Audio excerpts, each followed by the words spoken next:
titled Bird-Plant Interaction, which is hosted by NVIS Resource on Avian Ecology at the Bombay Natural History Society. I, Sushmita Karmakar, working as an information officer at BNHS NVIS, will be your humble host for today's event. Dear participants, I would like to add that we require your active participation throughout the session.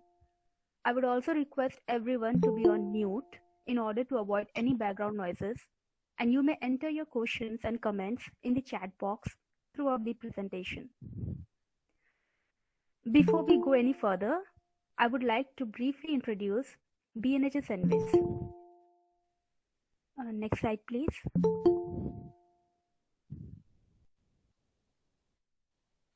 Viraj.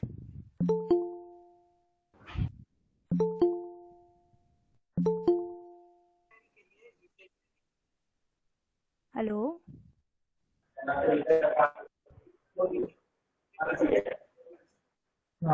I think he is facing some problem. I will share this. Okay. Please. Yeah.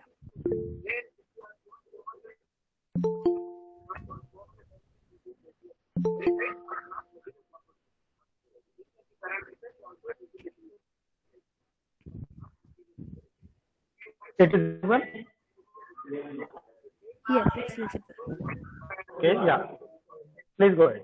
Yeah, thank you. The Bombay Natural History Society, I think someone is unmute. Please mute yourself. Mr. Nilesh Belgaonkar, please mute yourself. And they will be doing because they have also regular Society is a pan-India wildlife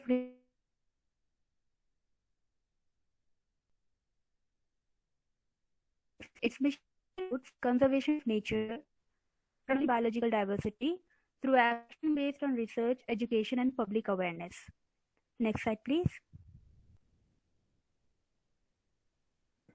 Thank you. The NVIS Resource Partner on Avian Ecology at BNHS was established in 1996. It is supported by the Ministry of Environment, Forest and Climate Change. Since its inception, the focus of NVIS has been on providing information to decision makers, policy planners, scientists, engineers, and research workers all over the country. This center collects, collates, and disseminates information and various knowledge products on different environment-related thematic areas and generate awareness among the stakeholders via the various NVIS hubs and resource partners. The main objectives of this center are to create various data banks on birds and related areas, to publish and distribute bureaus and other informative products, to upload data banks on website by using internet and provide knowledge to the world, to spread information on birds through doubt clearance surveys and organize workshops, to conduct various certificate courses under the Green Skill Development Program, and to work on GRADES, which is the Grade-Based Decision Support System. Now I would like to introduce today's distinguished speaker, Dr. Mandar N. Dattar. Dr. Dattar is currently working as a scientist D at the Agharkar Research Institute at Pune in India. He has been the recipient of multiple recognitions and awards. He was a nominated member of IUCN SSC Western Ghats Plant Specialist Group from 2017 to 2020. In 2015, he was awarded the Dr. K.L. Mehra Memorial Award for the Best Research Paper, which was conferred by the Asian Agri-History Foundation. He is also a fellow of the Indian Association for Angiosperm Taxonomy and a nominated member of the Grassland Study Group constituted by the Maharashtra state government.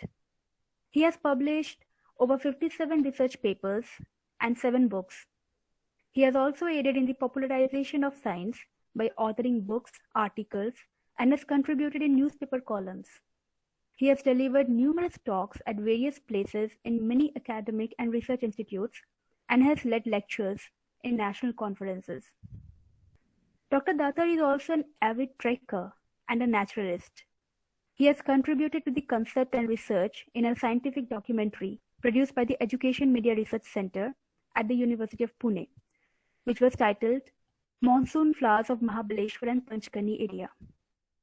This documentary had procured grade A under UGC. Proceeding further, I now welcome Dr. Mandar N. Datta to deliver his talk on today's topic. Please, sir. Thanks a lot. Let me share the screen. Yes, sir.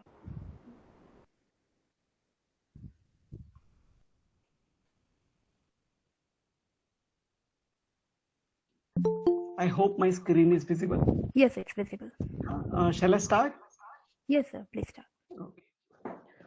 So thanks a lot, BNHS Envis Center, for giving me this opportunity to connect to all of you mature and expert bird watchers.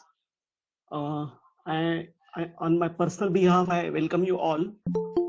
So the topic of my talk today is birds and plants, friends forever.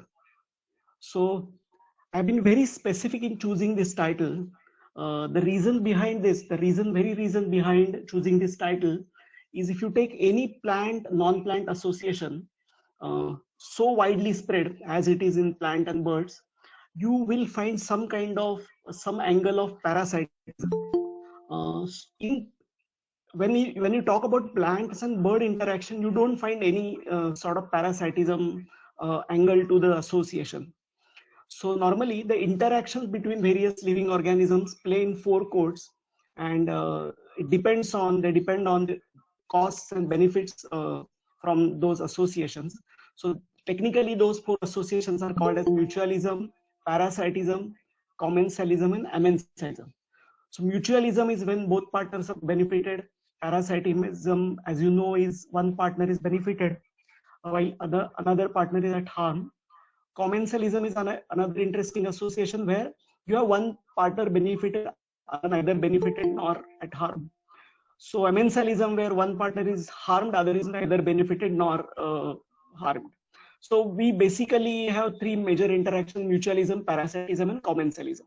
So when you talk about plant bird interaction, it always plays around mutualism. Mutualism is, in common terms, it's called as symbiosis. So in plant insect association is another kind of very profuse association that occurs in nature, but there is a lot of parasitism involved in that, and that's why I specifically went ahead choosing this title, Friends Forever. These are the 6 points on which I'm going to talk today. I'll not go into details of all these, but briefly introduce you to the basic contours of plant-bird interaction through these 6 points. Basically, they are pollination, seed. You have crying for help, a very specific kind of association, co-evolution, and a crazy courtship. So we are fortunate that we stay in India, tropical region like India, where you have a large number of examples of plant-bird association. If you go to Europe, countries like places like Europe, you don't find bird association because it is almost entirely absent in Europe. And even in Asia, north of Himalaya, there are some facultative associations, means by chance some plants get pollinated by birds, but not as profuse as you see here. So through these 6 points, we'll try to understand this very interesting subject. It's a kind of a gray area between botany and ornithology, ornithobotany. And as is often said, between two subjects, in the gray areas between two subjects lies a lot of interesting information. And through this talk, I'll try to tell you some very interesting stories related to this plant-bird interaction. I'll be dealing in detail about pollination and seed dispersal, and briefly telling you about nesting, roosting, crying for help, co-evolution, and crazy courtship, because the first two associations are the most important associations in any kind of interaction between birds and plants. So first is pollination. So pollination is obviously a very important process as far as plants are concerned and as far as animals are concerned, because whatever we consume are derivatives of pollination. So be it a fruit, be it a seed, grain, what we eat, be it a legume, pulses. So all they have produced because there is a hybridization, and hybridization is resulted due to pollination. So why you need pollination is the reason you need to bring new genes into your makeup and try to be as varied as possible in order to survive under extreme changing climatic conditions. And that's why over self-pollination, plants prefer to have cross-pollination. So self-pollination is also there in many of the plants, but cross-pollination is also very predominant in most of the organisms because that brings variety.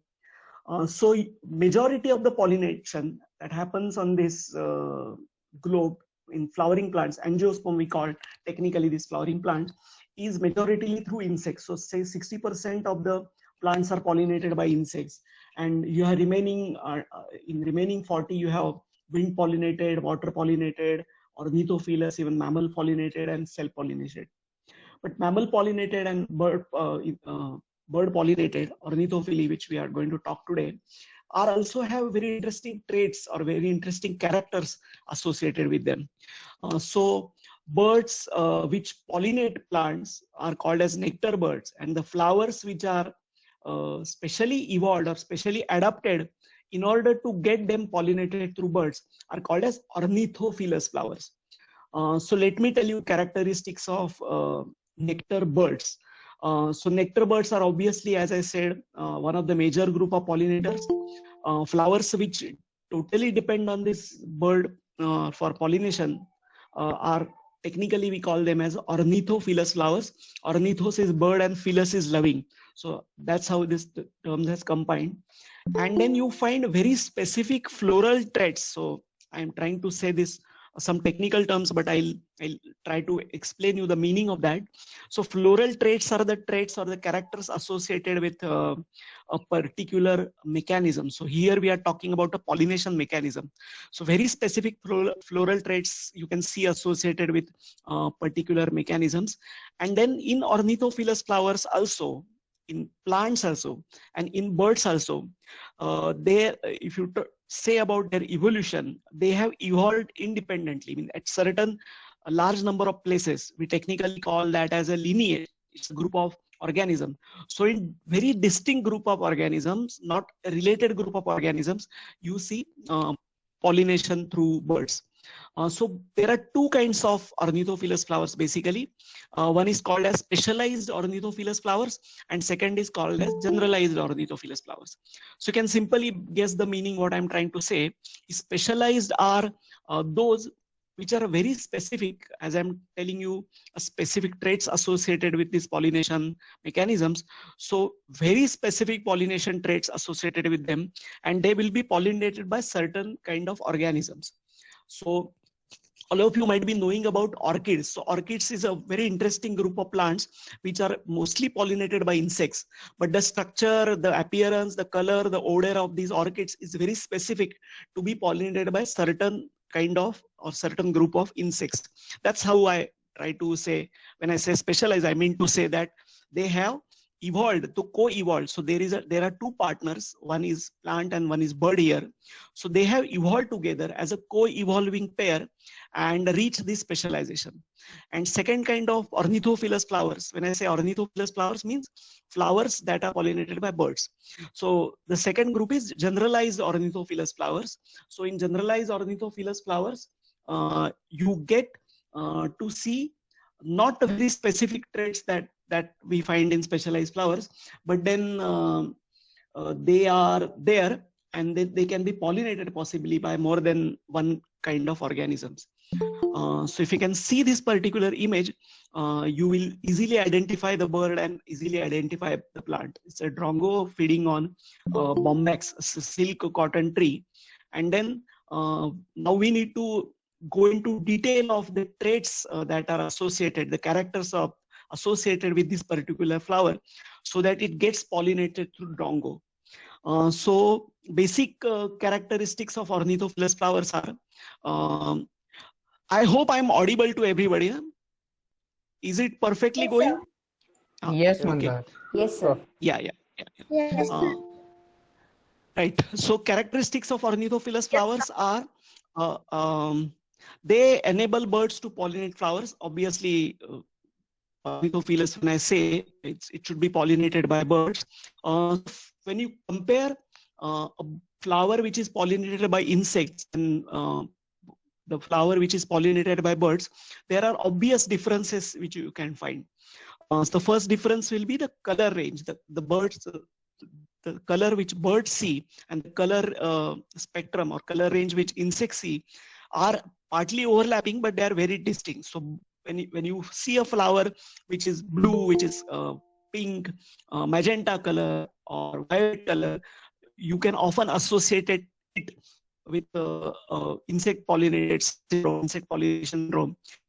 Very bright colored like crimson, like scarlet, like white sometimes, and even bright blue sometimes, you can safely assume that they are associated with this trait of ornithophilus flowers. So birds have a very good sense of color, but they have very little sense of odor.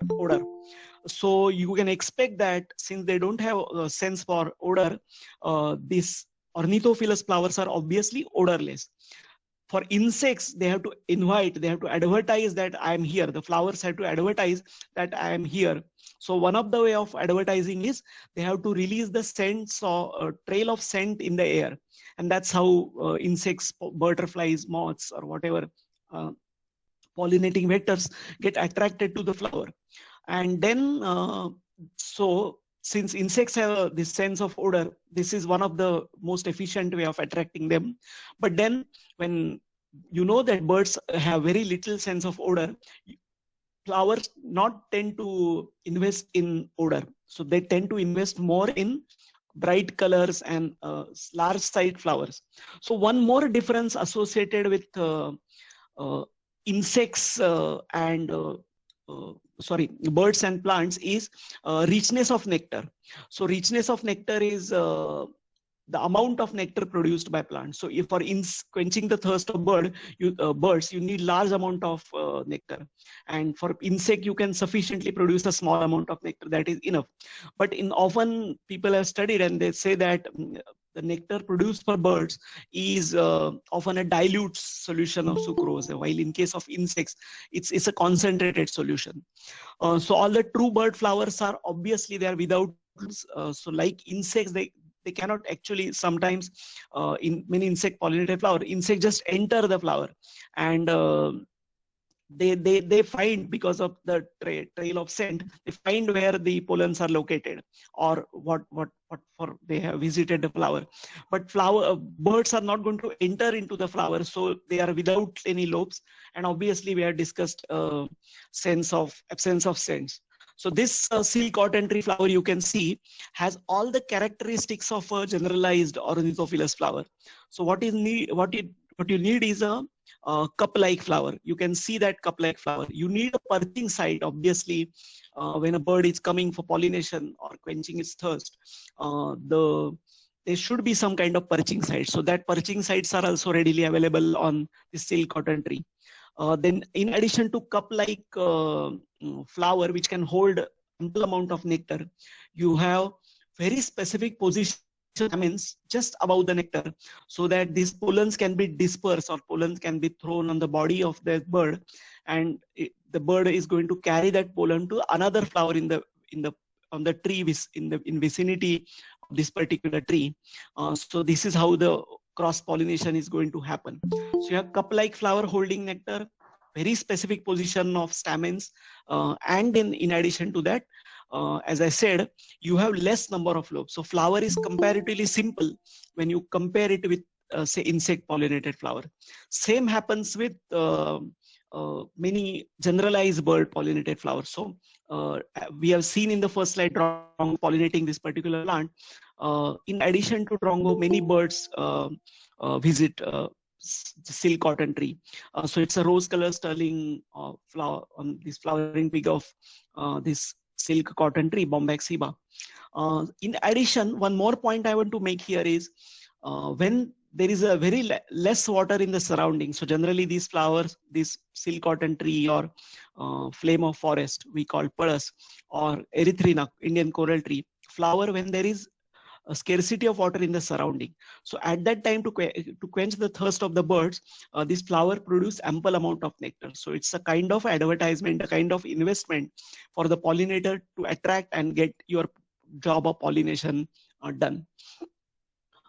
So here is Bombyx silk cotton tree wonderfully flowering, and then there is a poem, rose color sterling, oh rose color sterling, said, oh my darling, come, let us hector, the flower is full of nectar.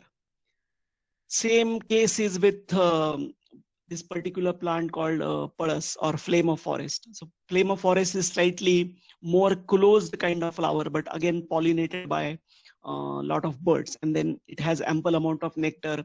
When it is flowering, there is no foliage. That also is a kind of message for the birds that you don't have to find a flower itself, because the plant is deciduous and the flowers can be seen from the distance, and then you can be birds can be easily attracted which are pollinating that. So this was about generalized pollinating, generalized ornithophilous flower. Let me go to specialized ornithophilous flowers. So in specialized ornithophilous flowers, you have many examples, but I'll take a very interesting example of this plant called mistletoe. Mistletoe, we technically in botanical terms, we call that as hemiparasite. So what do you mean by hemiparasites? It's a partial parasite. Those who are acquainted with local language Marathi, we call this as a bandgul. So bandgul is a very common pest on many mangifera, mango trees throughout the Konkan and this western Indian region. So what this mistletoe, why it is called as hemiparasite is basically it spends half of his, most of his life without roots being developed into the soil, going into the ground. So for it produces root-like structures, like root-like haustoria that enters the other plant and sucks the nutrients and water. But it has green leaves, so it can photosynthesize. So it can synthesize its own food through this process of photosynthesis through green leaves. But for water and minerals, nutrients, it has to depend on host plant. So what mistletoe does is it's mainly pollinated by birds. And if you see flowers of this Loranthus, they're very beautiful tubular flowers. So in case of generalized flowers, earlier we had talked, they were cup-like. So why I said them as generalized flowers is simple reason, because one flower, one species can be pollinated by multiple group of birds, multiple number of birds. But here you move to a grounds of very specific associations or specific adaptations, trait I mean to say. So these flowers are tubular and very specific in color. Despite they are in the foliage, the color makes them recognizable, and they are, you can see in some of the flowers are open here in this particular slide. If you can see the slide of this mistletoe, some flowers are still closed. So there are closed flowers, and what is going to happen is sunbirds are going to pollinate this particular plant. So sunbirds are easily attracted by the color. They have the beak which is resembling the tube of the flower, but they are going to insert their beak through pore which is located at the top of that flower. So once that particular through this pore the beak is inserted, what is going to happen is it's going to burst. It's going to be a mechanism called explosive pollen dispersal mechanism. So as soon as the beak is entered through the pore, the corolla tube, the petals, the flower petals of the flower are going, they generate, and stamens coil, and they release pollens explosively on the beaks of sunbirds. Now the same sunbird is going to, because sunbird is going to visit this flower, because there is a nectar placed at the base of tube of this particular flower. Now what is going to happen is, in search of another sip of nectar, the sunbird is going to visit other flower where the same mechanism is going to happen, and then pollens from this flower will be dispersed to another flower. That's the normal mechanism. So this Loranth is very predominant in tropical regions, and then this is a parasitic family, hemiparasite or partial parasite. So this particular family is very successful in systems or tropical systems because of this very wonderful mutualist.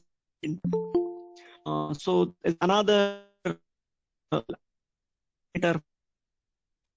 particular plant is the lead sitting on this Loranthus plant. As you can see, the beak and the flower tube resembles. But obviously, there is a twist in the tail. So there are certain flower peckers which are not going to pierce their beak through the flower tube and suck the nectar, but they are going to actually pluck the flower at the base where nectar is located and consume the nectar without even giving reward to plants. So in earlier association where sunbird was pollinating the plant, you can see that both partners were benefited. But here it's a kind of going to a parasite. But this flower pecker, in addition to robbing the nectar from the flower, it's going to do seed dispersal of plants, and that we'll talk in a while. So next slide is a very wonderful plant from Western Ghats, Northern Western Ghats, endemic plant called as Apetalon ranadi. So very unique plant, endemic. When I say endemic, I mean to say this particular plant is only located in the northern region of Western Ghats. This particular threatened plants, people have recorded that it is pollinated by sunbirds, and the same kind of tubular structure and nectar production, those kind of a drooping, but very specific in specifically evolved in order to get pollinated by birds. So in last few slides, what you have seen is we have seen how plants have responded getting pollinated birds. In the step, we'll see that how birds have adapted as a specialized nectarivores. So obviously, there are 65, so when you dig literature, you come to know that there are 65 flowering plant families which have ornithophilous flowers. Means 65 families of plants are pollinated by birds, and there are 50 families of birds reported to visit flowers. But then in this plant families pollinated by birds, 50 families of birds visiting flowers, there are 3 families which are very specialist kind of ornithophilous flowers and pollinated by birds. They are families of hummingbirds, and they are families of sunbirds, and they are family of honey eaters. So these 3 families are especially evolved to get pollinated, they do the pollination of plants. So how birds have evolved? So they have bushy tongues and long bills. So they are capable of hovering flight, and they need to have some kind of perching site. So they perch on these particular plants, except for hummingbirds, which I'm going to talk, they don't perch. But sunbirds, in our case, they find some perching site, and then only they can consume the nectar. And the advantage why plants go for ornithophily means bird population. Birds can take long distance flights, and they have a wonderful visual capacity. And insects, you need to invest in 2 things. Color is obviously one, and in addition, scent as the second investment plants had to make. But when you are ornithophilous flower, you need to invest only in color and amount of nectar. So it's kind of investment changes. So investment, when I'm telling investment in terms of the sugars. So sugars, plants can photosynthesize their own food, but they invest those sugars, whatever they have produced through photosynthesis, a unique way. So each plant have optimized its own investments in various pollinations, various metabolic processes like pollination, dispersal, senescence, and all those. As I've already told you, it's a very costly strategy because you have to invest a lot, and it evolves. People have seen that, scientists have seen that it evolved only when there is a particular benefit for the plant, and you have high altitude systems that lack insect pollinators often go for bird pollination, and in dry regions, isolated islands tend to favor evolution of ornithophily because you don't have any specific insects possibly evolved for pollination. You can produce probably generalized flowers and then get yourself pollinated. The second association, which I'm going to talk in detail, is obviously the second most important process for plant. So first is pollination. Now you have pollination done, your pollens received from a distant plant, and then your new genetic makeup ready, and then you fertilize, produce seeds, and now the issue is you need to disperse those seeds to longer distance, and since you have to disperse those seeds to longer distance, and you cannot, the plant's the biggest constraint in the form of locomotion, you cannot move and throw your seeds, so you have to depend on various factors. So this process where plants take help of birds as seed dispersal agents is technically called as ornithochory. Again, the word ornitho is repeating. Ornitho is bird, and chory is seed dispersal. So ornithochory is again a very interesting association, again a mutualistic association where both partners are benefited. So most ornithochorous plants which you see around our region have very conspicuous, very unique unit. So diospore, when I mean to say diospore, it's a unit of dispersal. So diospore, which is very attractive to many fruit-eating birds. You can take example of pigeons, you can take example of barbets, thrushes, hornbills, which are responsible for consumption of the unit which is to be dispersed, and there is a very interesting mutualistic association. So again, when I say mutualistic, both partners are benefited. So now in this image, you can see flower peckers, flower pecker on Muntinsia calabura, the Singapore cherry plants. Now, as in earlier slides, we have seen characteristics of ornithophilous flowers. Here we'll try to see features or characteristics of ornithochorous fruits. So first and foremost important thing is diospores which are dispersed through birds should be fleshy, sweet, or probably they should contain oil as an edible part. So this fruit pulp is often a kind of a bribe given to the vector which is going to disperse those seeds. So when you say fruit, there is somebody, some background noise. Mr. Samarth, please mute yourself.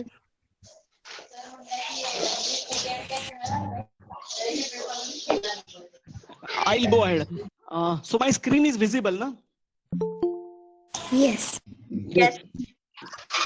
So when I mean to say diaspores is the pulp in the fruit is obviously a kind of bribe given to a vector which is going to pollinate, not pollinate, disperse the seed.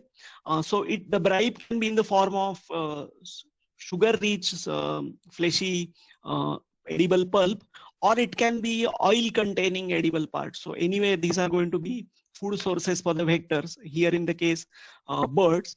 So it should have a striking color, and that color is often red and orange. So if you want to get, if I am a plant and if I want to get my fruits or my seeds dispersed through agency of birds, I need to make a striking color like red and orange.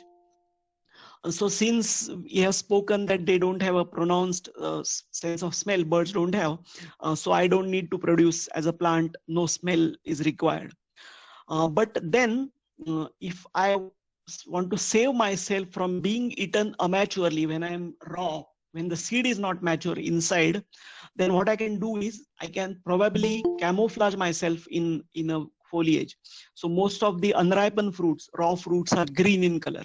So as soon as you get a trigger that seed is ready to be dispersed or seed is mature, that due to that trigger, the color of flower, the complexion of the color of fruit, the complexion of fruit generally changes, and then it becomes attractive when you are trigger from inside that seed is mature. So in addition to camouflaging myself in green color, if I don't want to get eaten prematurely, what I'm going to do is I'll produce large number of acids in fruit. So when you test raw fruits, most of them are going to be sour or acid in taste. And then they have large amount of tannins produced inside that green fruit. Sometimes you have latex in mango. If you consume raw mango, a lot of latex.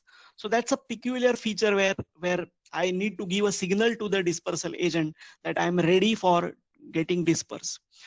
So then you have protection. So when the particular animal or particular bird is going to consume the fruit, you have to safely understand that the seed should not be consumed. So you have two parts of foods available for the birds which are going to disperse the seed. One is the fruit itself, which you are ready to give as a bribe, but the seed is also kind of a food source. Okay, so when seed is food source, that should not be consumed by the dispersal agent, because that is the reason why you have orchestrated such a drama of color, the complexion, the bribe in the form of sweet or oils.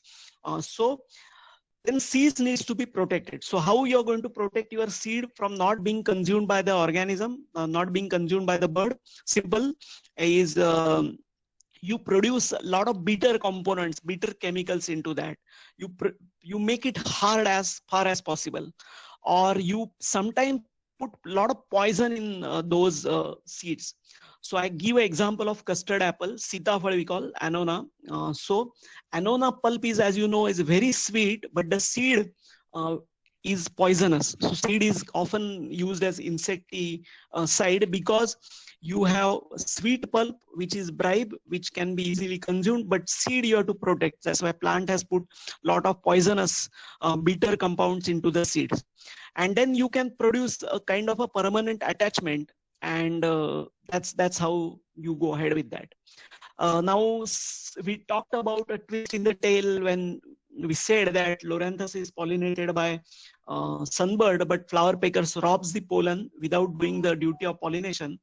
But here now comes the flower picker, which is now going to do seed dispersal for this particular plant, mistletoe or Loranthus. So if you have seen this in the field, seeds of this Loranthus are very sticky, and they have a very sticky pulp, and you can as easily remove that sticky pulp seed from that sticky pulp. It's difficult for us also to remove a seed from that pulp. It's obviously then it's further difficult for birds to remove it. So what they do is they try to consume pulp. So that sticky part inside the fruit is often called as bird glue. So chemically it's called as vicine tissue inside the fruit, very sticky. And then when birds try to consume that particular fruit, they have to rub the seeds against the trunk of trees like mango, or the trees which have kind of fissured or crocodile barks. And then in that process, the seeds get adhered to the crocodile bark or fishery bark of that particular tree, and now they are going to germinate. So the seed, very sticky sticky fruit, is helping this particular plant to get itself adhered to the tree trunk where it's going to start its life. If Loranthus seed falls on the ground, for sure it's going to die. It's not going to propagate there because it lives a parasitic lifestyle. So for him, for that particular plant, for the plant, if they have to start the life cycle, they have to start their life cycle on the tree trunk itself. And that's how this mechanism helps them to go ahead with their various interesting pathways.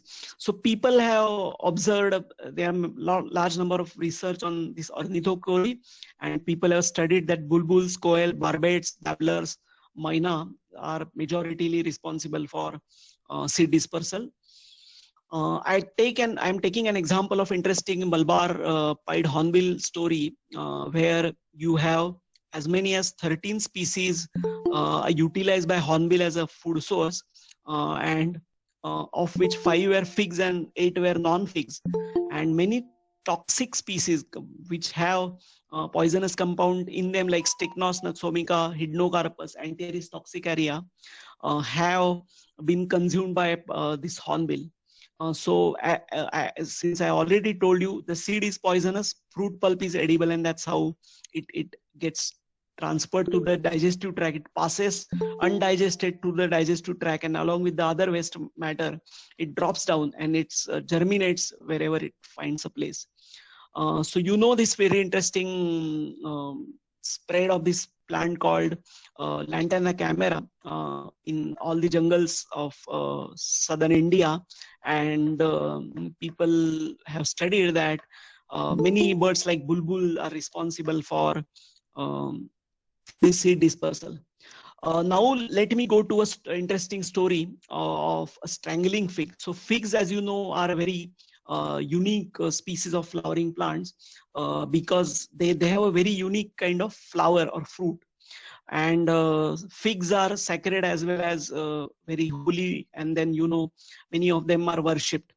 But then I'm going to tell here is not of a sacred fig, it's a strangling fig. So strangling fig is a fig which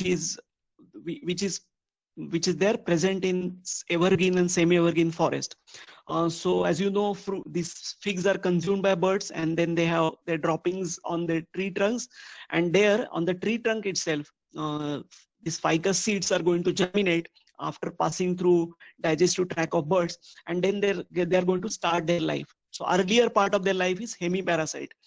So they are going to send their roots towards the ground and send their shoots aerially, and then ultimately what is going to happen is this just a minute. So the shoots which are going to send upwards are going to compete with the host tree, and the roots are going to compete with the roots of the host plant. So this strangling habit is, as you know, in this semi-evergreen and evergreen forest, you have immense competition for light as well as the source which they acquire from the ground. So once these roots are going to enclose or envelop around this particular host plant, and that's how the term strangler has come. And then you have double competition. Shoot is competing with the branches of that tree, host tree, for light, and the root is competing with the host tree for water and minerals.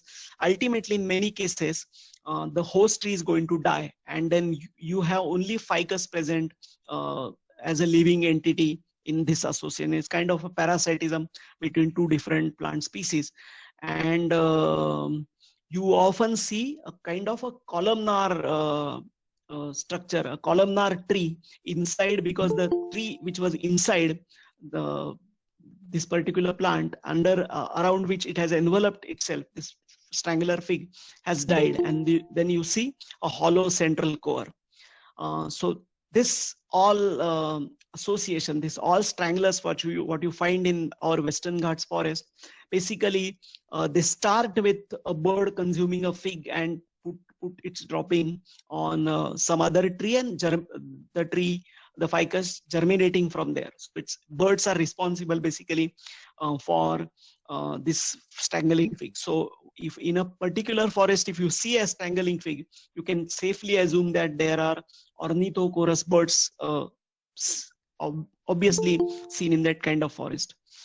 Now when you talk about fruit eating birds, so these fruits are often lipid rich or sugar rich, and people have recorded that hornbills feed their young ones differently with different stages of fruits. Because as I told you, earlier stage you had acid fruits, that latter stage you have sweet fruits, and hornbills are seen to feed their young ones of different ages with different compositions of fruits. So there are many birds which are responsible, obviously are fruit eaters and responsible for the dispersal. So this was another interesting association. We started with pollination and we discussed in detail about seed dispersal mechanism that is happening through the agency of birds. Now we'll go to the third association, where plants are a source of roosting, as well as plants are sites of roosting, as well as source of nesting for these birds. So often people say that this kind of association is often, you don't label that as association, but often it is seen as a co-occurrence. So that's why I'm not going to go into detail of this association. But as you know, roosting and nesting materials are often made up of made by plants, and plants are the primary source for majority of the birds to get their nesting and roosting material. But since I work on a plant group called Ishymum, Ishymum is a grass species, and it's a group of my interest, I am going to share this interesting association. This particular plant, which you can see in the image, is known as kunda in Marathi, and it's a very common weed. Ishymum pilosum is the botanical name, and a common weed in Marathwada and Vidarbha region, and growing in the sorghum fields.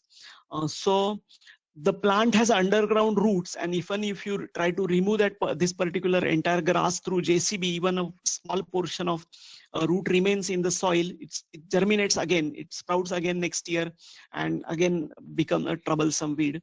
But then, so that's why people often tend to keep this particular grass as it is, because anyway they are going, their efforts are going to go in vain, because this is very difficult plant to displace.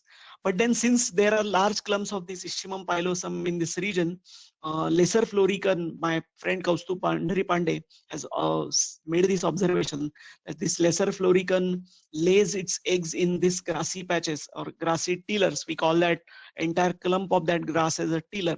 So in the tiller of this Ishymum pilosum. So there are a large number of other examples also I can take where plant material has been used as a nesting material, as a roosting material. But here for this association, I'll restrict myself here.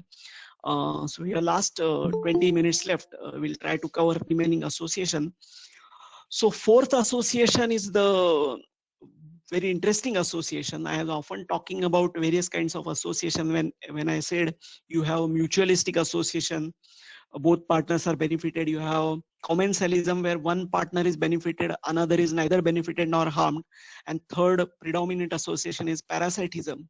Here in this particular association, when I'm trying to put this into the bird perspective, I say that birds are a good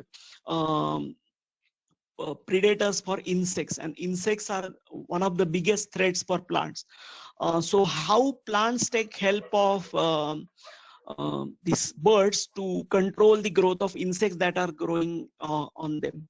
So in English, there is a saying that enemy of the enemy is friend. In a similar way, you have as a plant insects feeding on you, and then if you can attract or call birds to control the growth of insects, then that suddenly becomes an association between that third party association between birds and plants.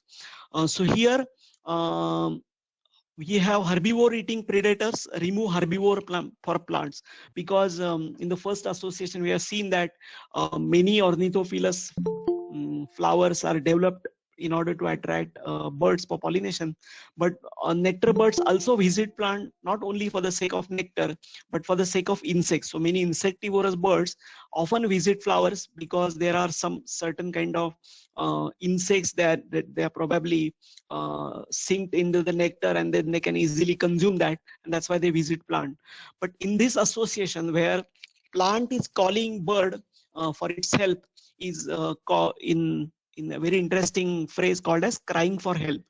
So plants are known to produce this is not only exclusively related to bird plant, but you have enemies of insects are also can be other species of insects. So plant tend to call enemies of those insects which are feeding on them. They can be insects, but when you're calling insect for your help, you can produce probably chemical compounds like volatile organic compounds because insects have a good sense of smell, so they can be easily attracted. But and that's why you call enemy of the organism which is feeding on you. That's why it's called as crying for help. And then if you have large number of insects feeding on you, you can call other insects which are feeding on them, or birds. But then the signal is going to be different, because if you are going to call the enemy insects, then you can produce volatile compounds because they have sense of smell, and then they are going to feed on you.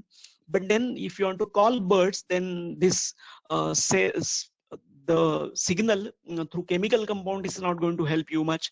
Then you have to change the color of petals, the color of leaves, the shape of the leaves. So if you can probably twist your leaves in such a way that birds understand what you mean to say, that a lot of aphids are feeding on you, and you can be simply visited, and so the pest is generally removed by consumed by these birds.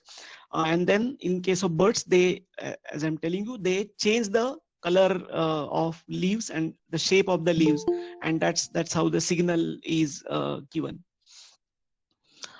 So in this slide, the chemical attractant is basically for other enemy insects, and then they generally visit you, and means enemies insects will visit you and save you.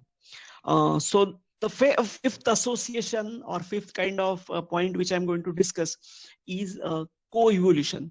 So I'm often using this term twice, thrice I have used in my talk. So co-evolution is two different organisms evolving together, and they co-evolve because their traits are often developed in response to each other. So instead of one organism walking in some single direction in the process of evolution, there are two organisms which are dependent on each other, and they are mutualistic with each other, and they evolve together traits which are complementary to each other, and that's how evolution happens. So already I have discussed this with you, that you have three families specifically tend to do pollination in birds, and one family is of sunbirds. So sunbird family is restricted to Africa and Asia in origin, and you have large number of species, plant species in Africa and Asia, which are co-evolved plant species. The flower traits, or the size of the tube, or the color, they have co-evolved with these birds over the large number of generations, many generations, last thousands of generations, and they have reached to a position where they can be seen as exclusive partners of each other. So the family name itself is Nectarinidae. So based on the family name, you can easily guess that it must be dependent on the nectar. But then in this family, you can see a very peculiar beak and a flower tube, which are co-evolved with each other. But when you compare it with other very important family of birds known as hummingbirds. So hummingbirds, as I told you, sunbirds are restricted to Africa and Asia. Hummingbirds, on the other hand, are majoritarily South American, and from South America to Alaska they are found. Even you have fossil of hummingbirds found in Europe, but then the present distribution is South America to Alaska. But then the main difference between sunbirds and hummingbirds, if I ask you, you can easily answer that sunbirds need a perching site, a site to perch and then consume or drink the nectar. But hummingbirds are evolved in such a way that they don't need any perching site as such, and with after the consequence of this no need of the perching site, hummingbird flowers are often, they are long and they are pendulous. So they have nectar inside them. They are often pendulous because while hovering, the hummingbird is going to consume the nectar and probably pollinate that particular plant. So they have a very specialized beak to consume nectar from drooping or pendulous flowers, long pendulous tubular flowers. And in a similar way, flowers have also evolved with each other. So Next example of this evolutionary association is a very famous example from history of biology, is by Darwin Finches. So Darwin, as you know, has visited Galapagos, and then he realized that there are on each of these Galapagos archipelago, each island has a different unique kind of finch species associated with it. And when he compared the beaks of those finches, which is seen on various islands, it realized that there must be a common origin for all those finches. And then depending on the food available in that particular region, they have developed various kinds of beaks. So I'll not go into detail of that, but since it is a very classical and very well celebrated example in the evolution, I just took this finch and plant association. But the next association is also very celebrated and well known, but it also tells you that if one organism become extinct in a co-evolving pair, a pair of two different organisms which are evolving together, if one goes extinct, what is going to happen to the other organism? So it's a story of a dodo bird and a dodo tree. So this dodo tree is called as Scleroxylon grandiflorum. So as the bird, the tree species was also endemic to Mauritius, and this particular photo, if you can see, it has a kind of hard endocarp, and hard in a way, as I'm telling you in seed dispersal, so seed should be hard enough to pass through digestive tract of bird, but then often the digestive enzymes present in the tracts of these birds often may make the seed coat thinner, and then that's why it can be easily germinated. So the nursery people often tell, or people who do this plantation, they often tell that as it is so many plants, you cannot germinate. It's very difficult for them to germinate, but once they pass through digestive tract of animal, here in the case of birds, they can be easily propagated or can be easily germinated, because this is the effect of the digestive enzymes which are working in the tracts, and then they are thinning the outer portion, outer endocarp of those fruits. So here, though the endocarp was very hard, the fruit was directly consumed, eaten by dodos. Now what it happened is, the seeds of trees would germinate only after passing through this digestive tract of dodo, and there's no other way that seed would have been germinated. What happened over the years is dodos went extinct in 300 years ago, and then what happened to the tree was there was no other mechanism through which they would have survived, because unless the seed is passed through digestive tract, it was not germinating. But then the scientists could find some other ways, and they could probably survive. The plant could be saved by some other techniques which they developed. But this plant was also on the verge of extinction because the bird has gone extinct. So here it's a very interesting association where in a co-evolving pair, if one goes extinct, the other also suffers the consequences. Now, sixth and last association, I have some 5 minutes left of my time allotted. So sixth association is again a very unique association. It's again a kind of association where plant is primarily used by birds. So this association is a crazy courtship of bowerbirds. So you know bowerbirds are present in Indonesia. They are there in Australia. You can read more about them.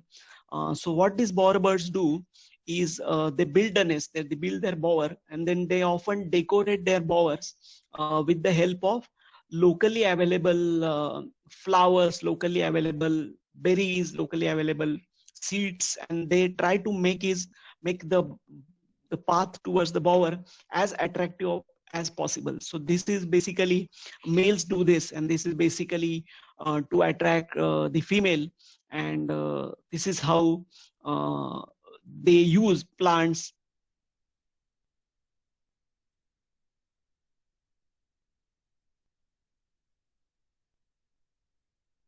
Sir, you're on mute. Sir, you Not are audible, sir. not audible. Mandar sir, you're on mute. First plan. So please unmute yourself.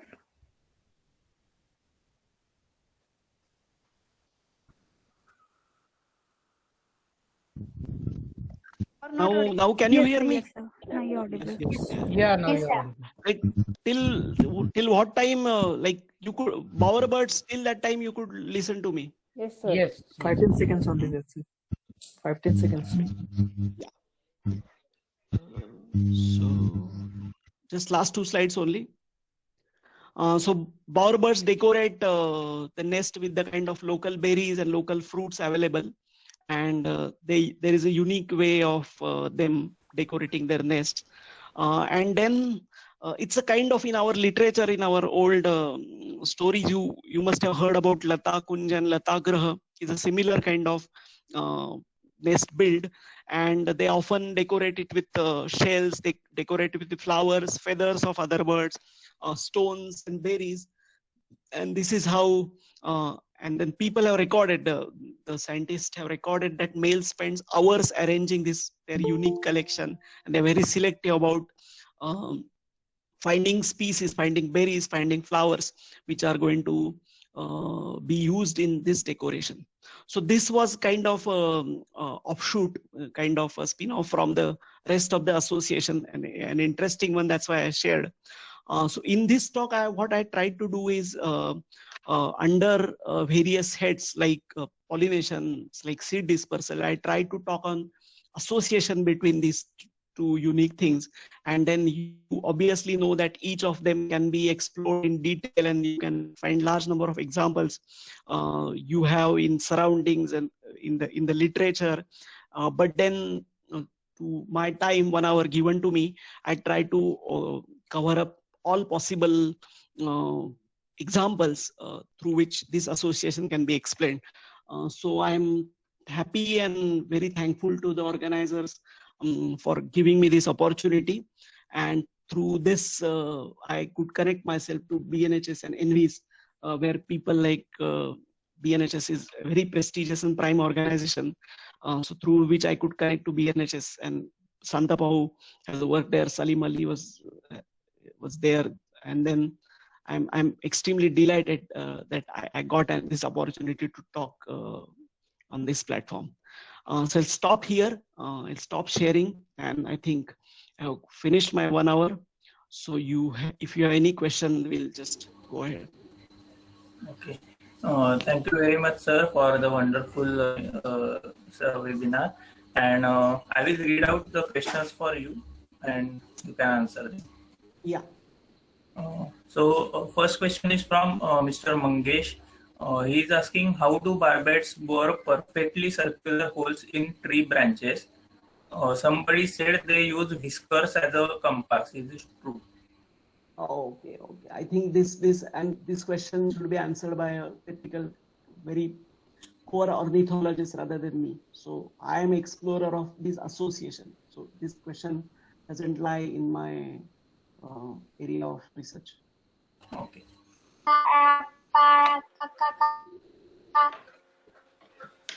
Any other question? Yes. I'm going through the chat. Yeah. Okay. The next question is from Abha Joshi. She wants to know whether birds lack nose, or we can say that they have ability to smell. They have faint ability to smell. That's what I read in literature. But the associations, like I'm telling you, plant and insect association, plants are specifically creating various kinds of scents, like as you see in orchids, as you see in roses, as you see in many wildflowers. That itself is an indicator that insects have better ability of smell compared to birds. Next question is from Badri Narayan T. With increasing plantation of Muntingia calabura in cities, are Loranthus plants decreasing in number? Muntingia calabura is a totally different group of plants. So Muntingia calabura is a Singapore cherry, often planted because it attracts a lot of butterflies. It has edible fruits, so attracts a lot of birds.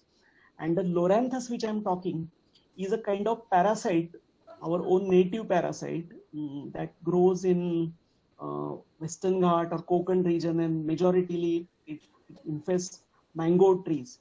And then they're totally, I think, temporarily isolated. This particular plant is often planted in city regions, and so the species which I'm referring to infesting mango is Loranthus longiflorus. There are in other species of Loranthus also parasitically growing on some other trees of Western Ghats. So I think I didn't get the question, or probably the answer is they are not related to each other. Can I ask the question? Yes, sir, please. Nice talk, sir. Thank you very much.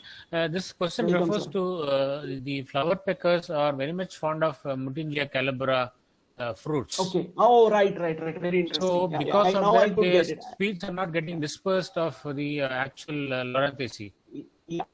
I can get the question now. Sorry. So simple reason is even people. Loranthus is a native plant. It's a native parasite. So its life food web. So Loranthus is feeding on plants. But in cities also, people often tend to consider that as a pest for that particular plant and trying to manually remove it. It's happening in Pune that whenever if some Loranthus is growing, people tend to remove that. And that's not the right way, because it's a natural enemy, natural pest for that particular plant. And to answer your question, probably it must be affecting, because if Mutingia calabra is available readily, flower pickers are not going to visit Loranthus. So population will drop, but then needs empirical surveys. Just casual observation probably will not answer, will not give you the right answer. Is it okay, sir? Thank you, sir. Thank you very much. Yeah. Thank you. Okay. Next question is from Mrudula. Are there any nocturnal ornithophilis birds? No. I think very obviously most are diurnal. Large number of them. In fact, I have not heard of any nocturnal ornithophilus flower as such. They are very profound in insect pollinated plants. Many nocturnal flowers are there and pollinated by insects, nocturnal moths and other invertebrates. But birds, I don't know the example. Okay. Mr. P. Srinivasan is asking for some reference material for further reading. Basically, you can just go into Google Scholar and type this ornithophilia and plant-bird interaction. You will find some papers. Very few are there for Indian region. You can find some stuff on this. But somebody needs to come up and compile this kind of a review for Indian ornithophilia. It's totally lacking. Okay. Next question is from Isha Bhate. She is asking, certain plants have to change the color of their flowers or shape of the leaves to attract birds. How long does this kind of evolution take? Evolution, I didn't understand the question. Isha, can you just repeat the question from your side? Is it okay if the participant asks the question? Yeah.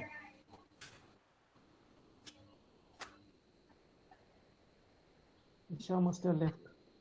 Yeah. So, okay, should I repeat the question? Yeah. So the question, the why I was confused is they change the flower. Many change the flower and change the color of flower basically. Yeah. How long the evolution happened is what I don't understand. I will repeat the question. Please. Certain plants have to change the color of their flowers or shape of the leaves in order to attract the birds. So how long does this kind of evolution take? So how long does this phenomena last? That's how Maybe I take the question. Yeah. So probably this is related to the association on crying for help. So as soon as you have this infestation load, the insect load which are feeding on you as a plant gets reduced, you just leave like normal, and then you can change you can orient your leaves in such a way that now they are better in doing photosynthesis rather than attracting birds. Sir, can I ask a question, sir? Sir, may I ask please. a- It's Sure. up to organizers whether participant can directly ask or. Okay, sir, can I ask the question, sir? Sir, may I request to every participant, please raise your hand. We will take your names. Then after that, you can ask the question. Please, I request everyone, please raise your hand. So first participant is Lakshmi R. Ma'am, please ask your question.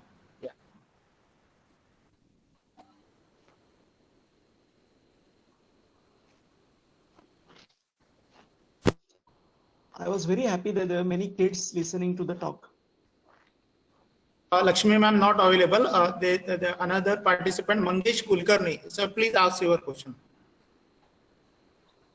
Yeah, it's about hemiepiphytes, which I found here in the Pune University campus. The Hemiparasites, you hemiepiphytes, mean to say? Hemiparasites. but that is the term I found. Whatever little investigation I have done, they are called hemiepiphytes. They grow on tree branches and they send down shoots. The shoots look like aerial roots, but they are not aerial roots, of course. And these, if allowed to grow, they grow extremely thick and they strangle the trees. So I was just wondering, how are they, disseminate? I mean, how do they proliferate? And they proliferate a good deal. Is it birds? Sir. I mean, I don't know how. Which species are you talking about, sir? I am not getting like. Hemiepiphyte species, I won't be able to specify, but I've seen them growing on all kinds of trees, mango, pagoda tree, laburnum, etc. So they are mostly they're leafless. They look like aerial roots, but I know that they also sprout leaves later on sometimes. Okay. Then in this case, this our Tinospora cordifolia also sends these kinds of roots. Lot of Cucurbitaceae members, Thanonia indica, as I know, sends these kinds of roots. And then often this, if a particular plant, twig, climbing vine gets detached from the ground, then it suddenly produces roots and sends it down. And then probably, as you said, hemiepiphyte term can be coined for them. Probably in how do they proliferate? How do they proliferate? I don't have any idea. So, like from your question, what I'm trying to visualize is a particular plant growing. So, a climber growing on mango tree or other tree in university region, and suddenly it is not. Sorry, it's not a climber. I very clearly observed it. It grows on branches and then it comes down. So this is not hemiparasite. That must be strangler. Okay. So strangler, as I told you, there are many ficus species, figs. Apple umber pimple and त्याच्या कुळातले, there are many stranglers. So what they do is they germinate on trees because through dropping of birds, the seeds are laid on the branch of tree. They start germinating. And then they'll send the roots down, send the shoot up, and then some point of time they're going to kill the host plant. That's why they're called as stranglers. And many species of figs are strangler. In Konkan region around Malwan, you see a devasthan called Mahapurush, where umber, pimple, and word are growing together. So two species are stranglers on one fig, and then that is considered as holy or religious. Okay, thank you. I hope you work in university, sir. Yeah, I'm a faculty member here. I can actually, if you have time, I will, and I can send you an email. Take a photo and I'll send you. I'll take a photo. Perfect. Yeah, perfect. My Aadhaar card address is available on the mail, our website. Website, yeah. Thank you, sir. Thanks. Okay, Miss Rashmi Kulkarni now can ask her question.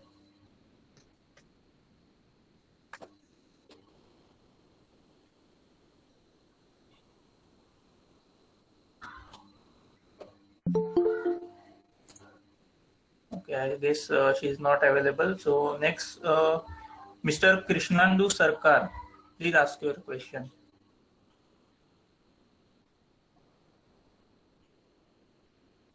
Lakshmi madam is there. can see here.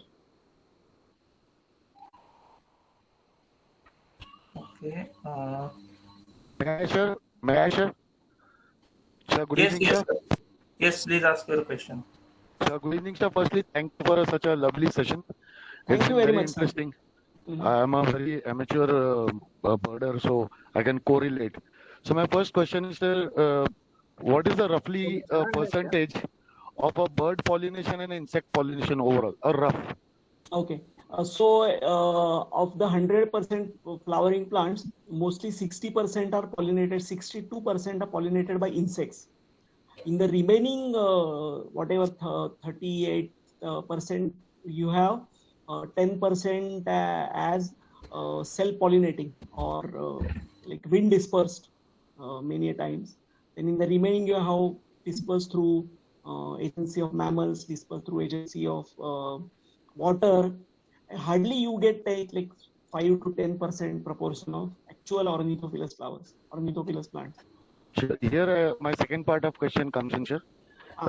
As sir, you have mentioned, and now mostly in the high altitude regions, you don't have, insects out over there.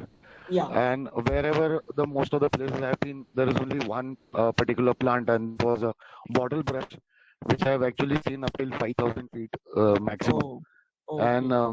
And that plant was only been hovering by bees.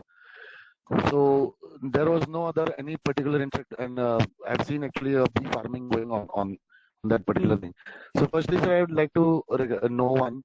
What are the species actually to be planted in the altitude region for any insect, pollination plants as such? Because there aren't much of trees which actually helps the either of them. Though there are many species of birds which are available. I am more talking like a birder than being into a botany. Yeah, I can understand. So I basically, really apologize for that, sir, because I feel more happy to see a bird with a insect in its mouth and feeding the chicks, and at the same time, of course, it is doing the pollination part also. It could be a long question, sir, but just as a query. basically, first thing you need to do in plantation is plant native species. You're talking about bottle brush. That's not a recommended species to be planted in high altitudes.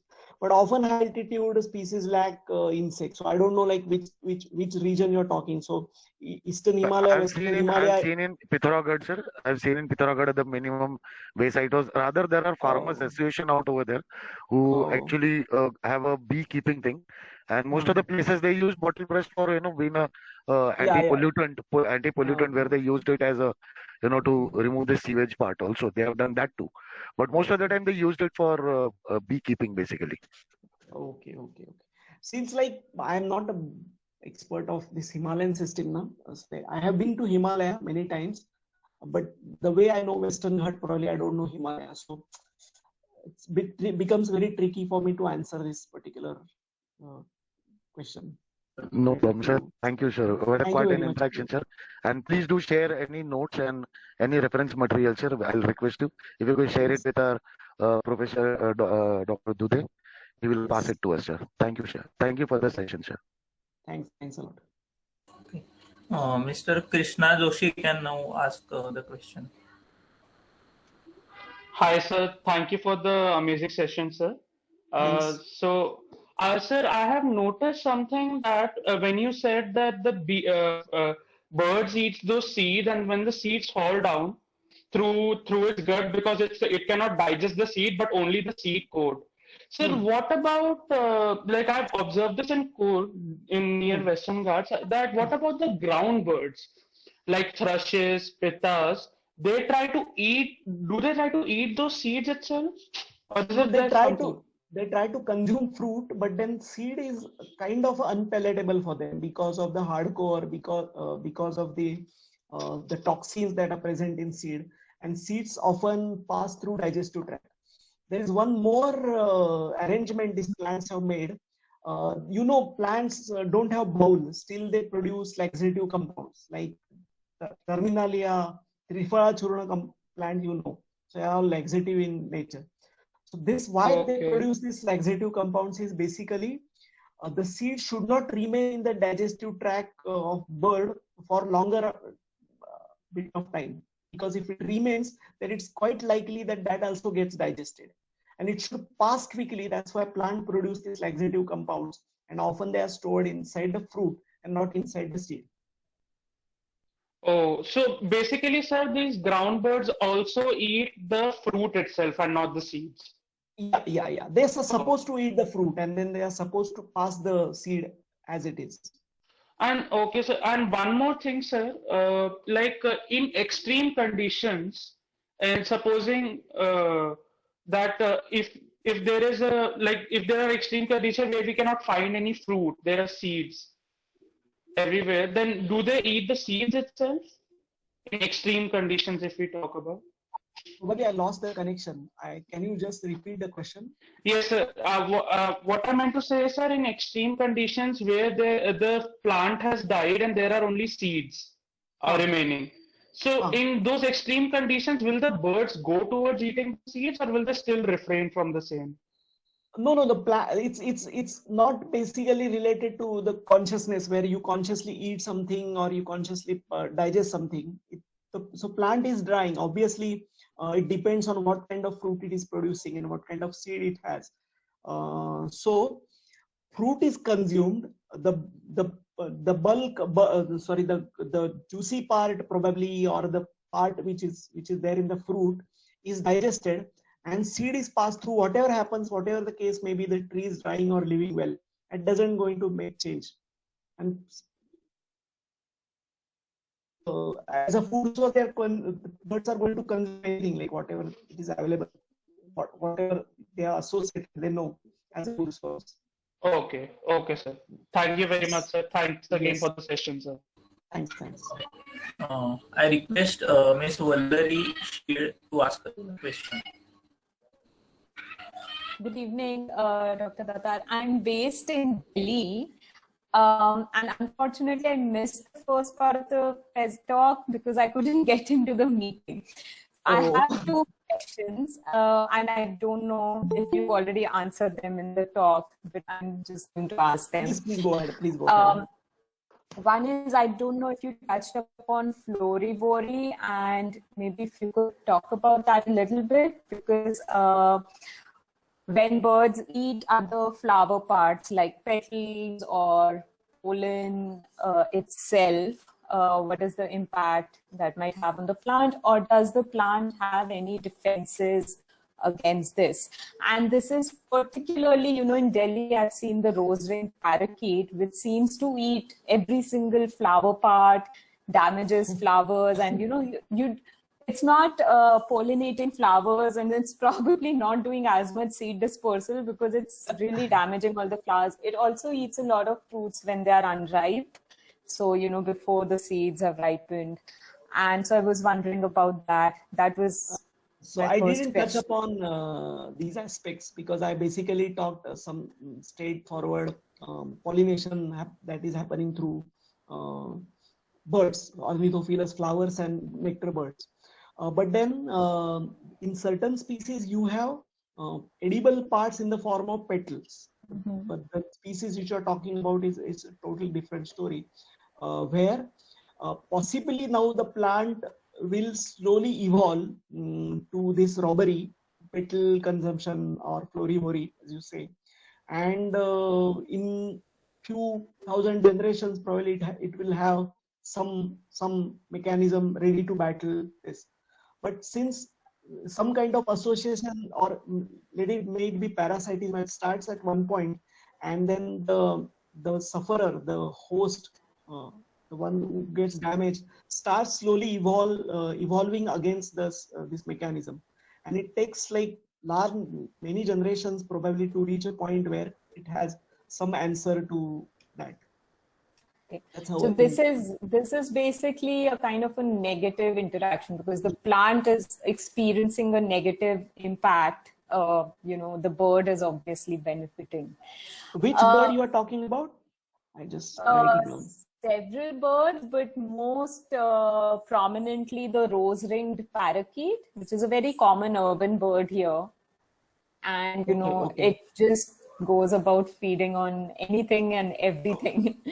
But you know, I've seen it on with several other birds across many different trees and plants.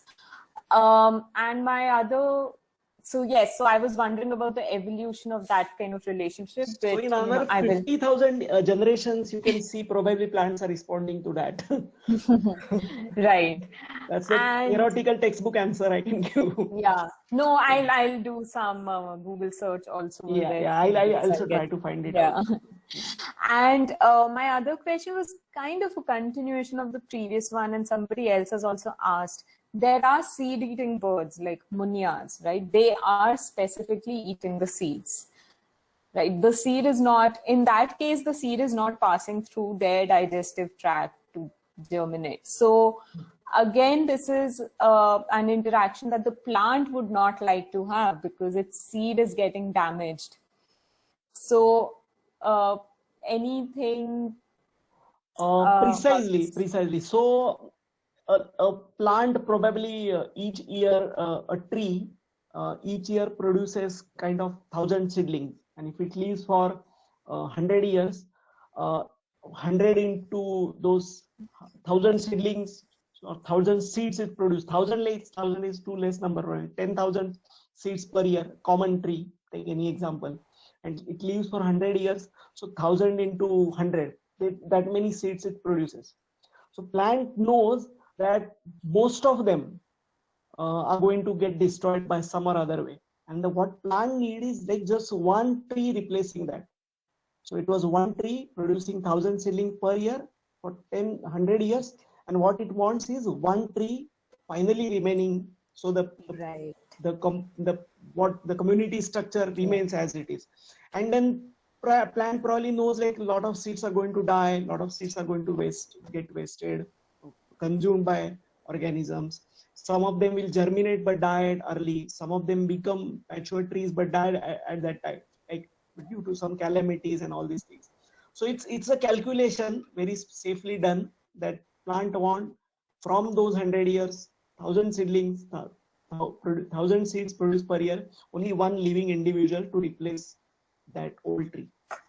And I think at the same time, the plant also benefits from the birds because these birds also eat the insects and herbivores which damage the plant. So it's willing to let go of those few seeds. True. You know, and best part for plant is they can photosynthesize and they can produce their own food and own sugar. So they can probably use it more easily than probably if energy is wasted in animals, that means a lot for them. But for plants, since they synthesize, they're producers, it won't matter much for them. Okay. Thank you so much. Thanks. May I ask a question? Yes, please go ahead. Sir, I'm having the question that how do the birds have sensation about someone is behind them? If we are just standing still. Birds. Yes, sir. Viraj, any ornithologist here to answer this question, or you probably can answer? Yes, sir. Mandar sir, actually, you know that birds can, when they are doing any activity, means feeding or they are taking rest, they are all time in the alert position. So whatever movement happen around surrounding the birds, then they immediately take action. Either they can fly away or they can fight with the other things, like if there is any raptor or if there is some other what we can call other species want to come into their territory. So birds always, they are in the alert positions. Because of that alert things, they can live themselves. Otherwise, it's very difficult to survive. Thanks. Okay, sir. Thank you.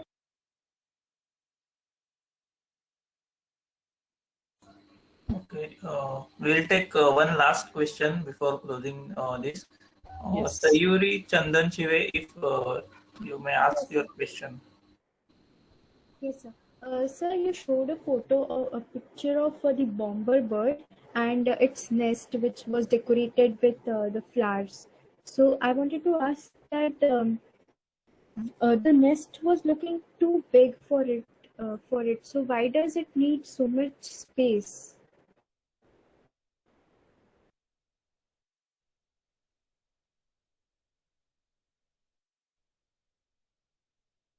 Hello, Mandar sir.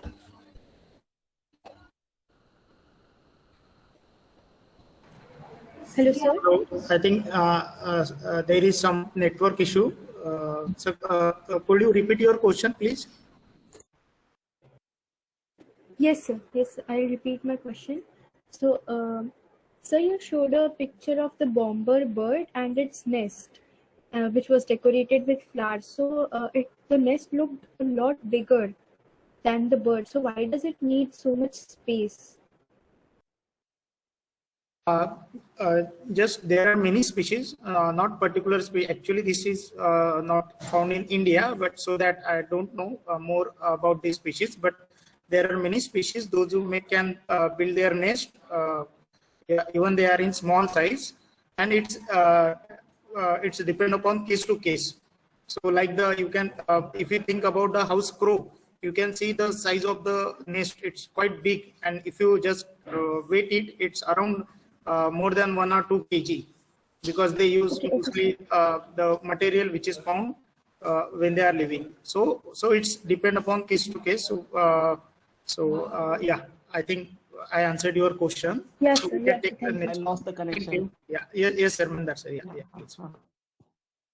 Yeah, so I think it's the time, and we will have to stop here. I would ask Datar sir to give his closing remarks. And if you have any queries, please you can email them to Datar sir. I would also request Datar sir to provide his email ID.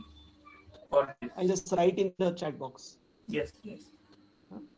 So thanks a lot, BNHS, Nanda Kishore sir, Viraj, for giving me this opportunity, and I'm happy to get connected with so many enthusiastic ornithologists. And then thanks for your time. Thanks a lot. Thank you. On behalf of BNHS and this, I thank you all for joining us today. I would like to thank Mr. Nandkishore Dubey, Program Officer, Mr. Suraj Gosavi, IT Officer, Mr. Viraj Atle, Data Entry Operator, for the technical support during this event and guiding through the question answer session. I also thank Dr. Manda Datar for such a wonderful presentation. I'm sure our participants have thoroughly enjoyed and gained useful information through this event. We hope you found this information and dialogue valuable in supporting a noble cause, which will aid in the further conservation and preservation of our planet. So, on an ending note, I wish you all a very good night. Thank you.